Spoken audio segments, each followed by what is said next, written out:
दिखावा करने के संबंध में दो तरह के लोग दुनिया में पाए जाते हैं।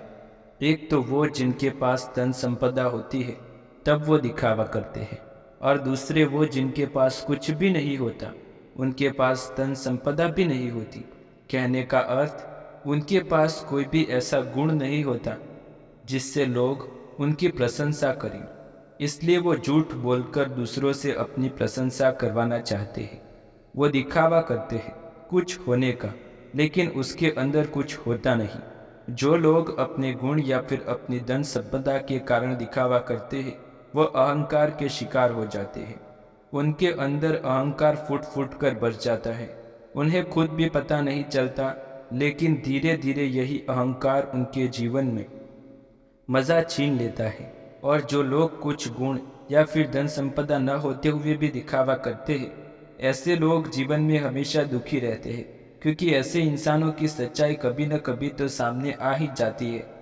तो उन पर कोई विश्वास नहीं करता, कोई भरोसा नहीं करता, और इस दुनिया में कोई भी उनका अपना नहीं होता। उसके घर वाले, उसके माता पिता तक उस पर भरोसा नहीं करते, क्योंकि उसकी दिखावा करने की आदत सबकी नज़रों में उसे नीचा बना देती है। आज की जो कहानी मैं आप लोगों को सुनाने वाला हूँ, वो कहानी एक ऐसे व्यक्ति की है जो दिखावा करने की वजह से परिस्थितियों में फंसता चला जाता है, और आखिरकार उसका परिणाम क्या होता है, ये तो आपको इस कहानी में सुनने से ही मिलेगा।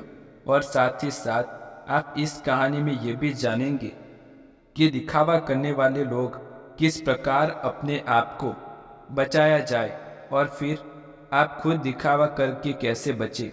ये सब आपको इस कहानी में सुनने को मिलेगा। इससे पहले कि आप इस कहानी में खो जाए, वीडियो को लाइक कर दें और चैनल को सब्सक्राइब कर दें। कभी कभी जीवन में बड़ी मुश्किल में डाल देता है।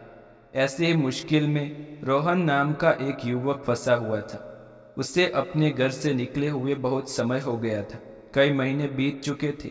वो अपने घर से ये कहकर निकला था कि नगर में कमाने के लिए जा रहा हो, लेकिन बहुत समय बीतने के बाद भी उसे कोई काम नहीं मिला था। इसलिए उसे निश्चय किया कि वह किसी भी तरीके से अपनी कमाई का साधन बनाकर रहेगा। उसने अपने ही जैसे 3-4 युवकों की टोली बना ली थी, और उन सब ने योजना बनाई थी कि वह किसी भी धनवान व्यक्ति को बुद्धू बनाकर उसका धन उससे हासिल कर लेंगे। छल कपट, झूठ और प्रपंच, यही रोहन और उसके साथियों के हथियार थे। उन्होंने योजना तो बना ली थी, लेकिन उन्हें यह समझ में नहीं आ रहा था कि वो अपना शिकार को ढूंढे कैसे, और ढूंढने के बाद उसे बुद्धू बनाकर उसका धन कैसे लूटेंगे।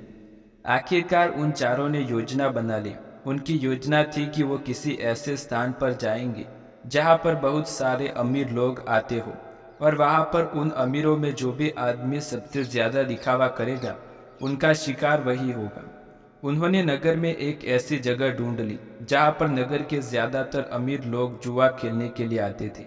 उन चारों की योजना थी कि वो एक ऐसा नाटक रचेंगे जिसमें रोहन किसी नगर का महाराज कहलाया जाएगा, और उसके सभी साथियों से 2 साथी उसके अंगरक्षक होने का अभिनय करेंगे। सिर्फ रोहन ही नहीं था जो राजा होने का दिखावा कर रहा था, उसके साथ उसका दूसरा साथी था जो किसी दूसरे नगर का राजा होने का दिखावा कर रहा था। आखिर उनकी योजना क्या थी, ये आपको कुछ देर में पता चल जाएगा। अगले दिन से सुबह सुबह सारे लोग अपने पात्र के हिसाब से वस्त्र धारण करके उस जगह पर पहुंच जाए। शहर के ज्यादातर अमीर लोग जुआ खेलने के लिए आते थे। रोहन उस जगह पर एक नगर का महाराज बनकर पहुंचा था, जिसके पीछे उसके साथी अंगरक्षक साथ साथ चल रहे थे। सब अमीर लोगों की नज़र उन पर टिकी हुई थी, क्योंकि रोहन उन सब में सबसे ज़्यादा अमीर लग रहा था। उसकी वेशभूषा बेशकीमती लग रही थी, बेहद आकर्षक लग रही थी, जिससे सभी लोग उसकी तरफ आकर्षित हो गए। कुछ समय बाद रोहन एक ऐसी जगह पर जाकर बैठा जो सिर्फ बहुत ज़रूरी लोगों के लिए बनी हुई थी। जब रोहन वहां पर बैठा तो उसके अंगरक्षक भी उसके पास खड़े हुए। सब आपस में चर्चा करते हुए एक दूसरे से पूछ रहे थे कि ये किस नगर के महाराज हैं। उसी भीड़ में रोहन का एक साथी मौजूद था। उसने उन सबको संबोधित करते हुए बताया कि रोहन किसी बड़े नगर का बड़ा महाराज है, और सबने उसकी बात पर यकीन कर लिया। अब वो अमीर लोग ज़्यादातर दिखावा करते थे, जो किसी बड़े अपना सम्मान सुनने के लिए तरसते थे। ऐसे लोग रोहन के पास मंडराने लगे। वो रोहन को किसी बड़े नगर का महाराज समझ रहे थे। वो सोच रहे थे कि अगर इनसे हमारा परिचय हो गया हो तो भविष्य में हम ये महाराज के पास कुछ काम आए जाएंगे। थोड़ी देर बाद वहाँ पर एक दूसरा राजा भी पहुंचा, जो रोहन का ही एक साथी था, और वो भी रोहन की तरह राजा होने का दिखावा कर रहा था। वो दूसरा राजा रोहन से ठीक सामने आकर बैठ गया। कुछ देर एक दूसरे से बात करने के बाद दोनों ने जुआ खेलने का निश्चय किया। कुछ समय बाद जुए की बड़ी बड़ी बाजियां खेले जाने लगी, और रोहन, जो किसी नगर का महाराज होने का दिखावा कर रहा था, वो इस जुए में बहुत बड़ी रकम हार गया। लेकिन जब रोहन ने हारी हुई रकम निकलवाने के लिए अपनी पोटली ढूंढनी चाहिए तो उसे अपनी पोटली नहीं मिल रही थी। बहुत देर ढूंढने के बाद जब उसे अपनी पोटली नहीं मिली तो वह गुस्से से भरकर अपने अंगरक्षकों को डांटने लगा, और डांटते हुए उनसे अपनी पोटली के बारे में पूछने लगा। लेकिन उसके अंगरक्षकों के पास इतना कोई जवाब नहीं था। वह सब नीच गर्दन करके खड़े हुए थे। रोहन ने बड़े ही शांत स्वर में अपने सामने बैठे हुए राजा से कहा कि देखिए, लगता है कि हमारे सोने से सिक्कों की भरी पोटली कहीं पर गुम हो गई है। मैं मानता हूँ कि मैं जुए में हारा हूँ, लेकिन फिलहाल मेरे पास तुम्हें देने के लिए कुछ भी नहीं। अगर तुम मुझे कोई अपना पता दे दो तो मैं तुम्हारे पत्ते पर तुम्हारी रकम भिजवा दूंगा, या फिर तुम मेरे राज्य में आकर मेरे राजमहल में चला आना। वहाँ पर तुम्हारी पूरी रकम तुम्हें मिल जाएगी। यह सुनकर वहाँ सामने बैठा हुआ राजा गुस्से में आग बबूला हो गया। वह रोहन को बहुत भला बुरा कहने लगा। नौबत यहाँ तक आ गई कि दोनों में हाथापाई शुरू हो गई। वहाँ पर उसके अंगरक्षक और इधर रोहन के अंगरक्षक दोनों में आपस भिड़ गए। कुछ देर बाद एक अमीर आदमी उन दोनों के बीच में पहुंचा और उन दोनों का झगड़ा सुलझाते हुए उसने कहा कि महाराज, आप मुझसे कुछ धन उधार ले लीजिए। आपको लड़ने की ज़रूरत नहीं, ये आपको शोभा नहीं देता। ये आपकी शान के खिलाफ है, और आपको धन मैं उधार दूंगा। आप मेरे धन मुझे लौटा देना। ये रहा मेरा पता। और अपना पता देते हुए उस अमीर आदमी ने रोहन को बहुत सारे सोने के सिक्के दे दिए, जितने वो जुए में हारा था। उसने उसी के सामने बैठे हुए राजा के मुंह पर फेंक कर मारे, और उस राजा से कहा, हमारे लिए इन मुद्राओं की कीमत कोई नहीं। तुम हमें जानते नहीं हो कि हम कितने बड़े महाराज हैं। हमारा नगर कितना बड़ा है, कितना खुशहाल है। अगर तुम कभी हमारे नगर में आओगे तो तुम्हें पता चलेगा इस सज्जन ने मेरी मदद की है, और बदले में मैं इसे इनाम ज़रूर दूंगा। और ये कहते हुए रोहन ने उस अपने नगर का पता देते हुए कहा कि अगर तुम हमारी मदद नहीं करते तो शायद आज हम अपमानित होना पड़ता, लेकिन तुमने हमारी इज्जत बचाई है, और बदले में हम तुम्हें सम्मान से नवाजेंगे। तुम्हें कभी किसी चीज़ की ज़रूरत हो तो तुम बेझिझक हमारे नगर में राजमहल के अंदर चले आना। तुम्हारे लिए हमारे राजमहल के दरवाजे हमेशा के लिए खुले हैं। वो अमीर आदमी तो चाहता यही था कि किसी तरह मेरा काम निकल जाए, किसी तरह मैं मजराज की नज़रों में ऊंचा बन जाऊं, कि भविष्य में कोई अपना काम उनसे निकलवा सकूं। थोड़ी देर बाद संध्या हो चुकी थी, और संध्या समय सभी अपने घर की तरफ प्रस्थान कर रहे थे। रोहन ने भी उस अमीर आदमी से जाने के लिए आज्ञा मांगी, और कुछ समय में उसका धन वापस लौटाने का वादा करते हुए रोहन वहां से अपने अंगरक्षकों के साथ प्रस्थान कर गया। उनके द्वारा रचे गए नाटक में एक अमीर आदमी फंस चुका था, जिससे उन्हें बहुत सारा धन तो ठेल लिया। रोहन ने योजना बनाई थी कि जैसे ही वो किसी अमीर आदमी को बेवकूफ़ बना देगी तभी वो इस नगर को छोड़ देंगे, क्योंकि यहाँ पर रहना खतरनाक साबित हो सकता है। इसलिए उसने अपने साथी को बुलाने के लिए कहा, जो दूसरे राजा का विनय कर रहा था, क्योंकि सोने के सिक्कों से भरी पोटली तो उसी के पास थी। लेकिन बहुत ढूंढने के बाद भी रोहन का साथी उससे नहीं मिला। अब रोहन को आभास हो गया कि उसके साथी ने ही उसे बेवकूफ़ बनाया है, और सारा धन लेकर वो रफू चक्कर हो गया। जब रोहन को इस बात का पता चला तो उसे बहुत दुख हुआ। उसे कोई रास्ता नहीं सूझ रहा था। बिना धन के वो इस नगर को छोड़ भी नहीं सकता था, क्योंकि कहीं जाने के लिए भी धन चाहिए था। और जिस अमीर आदमी से उससे धन उधार लिया था वो उसे इस नगर में जरूर किसी न किसी दिन पकड़ेगा, और जिस दिन वो उसे पकड़ लेगा उसे कारावास हो जाएगी।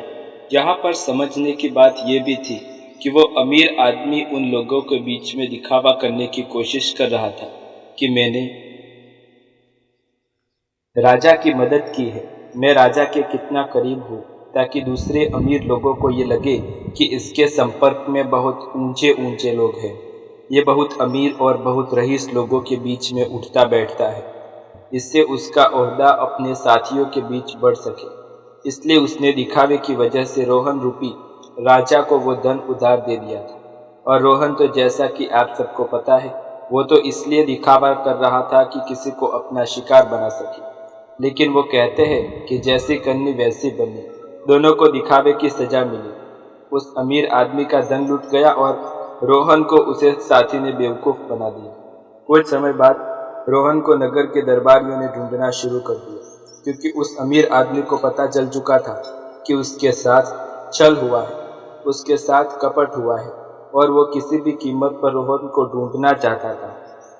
इसलिए रोहन को छुपकर जंगल के रास्ते से वो नगर छोड़कर भागना पड़ा। जंगल में छुपते छुपाते वो एक दिन एक भिक्षु की कुटिया में पहुंचे, जहाँ पर भिक्षु ध्यान कर रहे थे। रोहन उस भिक्षु के चेहरे की सादगी देखकर उनकी तरफ बहुत आकर्षित हो गए। उनके ध्यान से बाहर आने का इंतजार करने लगे। कुछ देर बाद भिक्षु ने जब अपनी आंखें खोली तो उन्होंने सामने बैठे रोहन को देखा। उन्होंने रोहन से पूछा कि तुम कहाँ जा रहे हो और यहाँ पर मुझसे कहते हो। रोहन उनके चरणों में गिर पड़ा और रोते हुए उनको बोला, गुरुदेव, मैं दिखावा करके थक चुका हूँ, मुझे कोई रास्ता नजर नहीं आ रहा। घर वालों के सामने मुझे दिखावा करना पड़ा कि मैं नगर में कोई काम कर रहा हूँ, और नगर में मैं लोगों को बेवकूफ़ बनाता हूँ, उनके साथ छल करता हूँ, कपट करता हूँ। मेरा पूरा अस्तित्व दिखावे पर टिका हुआ है। कृपया करके मुझे कोई ऐसा तरीका बताए जिससे मैं आपकी तरह सादगी भरा जीवन जी सकूं, खुश होकर शांत होकर अपने जीवन का मजा ले सकूं। मैं थक गया हूँ। भिक्षु ने मुस्कुराते हुए कहा कि सारी दुनिया दिखावा की ही है। कोई अगर तुमसे कहता है कि तुम तो बहुत ही ईमानदार आदमी हो तो तुम खुश हो जाते हो, ये जानते हुए कि तुम एक झूठे और मक्कार आदमी हो। हर जगह, हर परिस्थिति में जब भी किसी इंसान को मौका मिलता है तो वो दिखावा करने से चूकता नहीं। ये तुमने भी ज़रूर महसूस किया होगा। दिखावा करने के बाद तुम्हें ये लगता होगा कि तुम बहुत समझदार हो, तुम चालाक हो, लेकिन चालाक होने के कारण तुम्हारे जीवन की सरलता खो जाती है। तुम साधारण नहीं रह पाते। तुम हर जगह दिखावा करने की कोशिश करते हो और इसलिए जीवन के आनंद को भी कभी महसूस ही नहीं कर पाते। लेकिन समझने की बात तो ये होती है कि आदमी दूसरों के सामने दिखावा तभी करता है जब वह सामने वाले की नज़र में ऊंचा होना चाहता है।